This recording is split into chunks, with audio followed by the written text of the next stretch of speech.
Date আছে, কিছু আছে?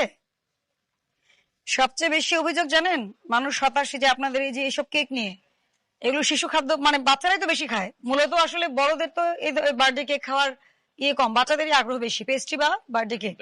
এগুলোর তো ডেট ছাড়া কি আপনি বানাতে পারবেন? এত নোংরা আপনার এই জায়গা, আপনি কি বুঝে এগুলো রাখছেন এভাবে?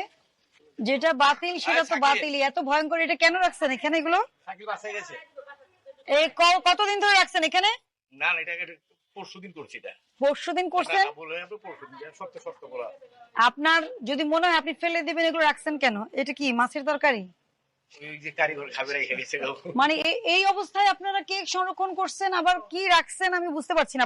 এখানে আবার চকলেট রাখছেন, চকলেট মেল্ট করে রাখছেন, এটা তো ব্যবহার করবেন নাকি?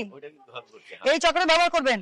এইটা কি কোনোভাবে একটা খাদ্য উৎপাদনকারী প্রতিষ্ঠানে কি কোনোভাবে এটা কি অ্যাকসেপ্টেবল? আপনার এই জায়গাটা যা অবস্থা, একটা কি গ্রহণযোগ্য কিনা? নিচে দেখেন, উপরে দেখেন, পুরোটা দেখেন আপনি।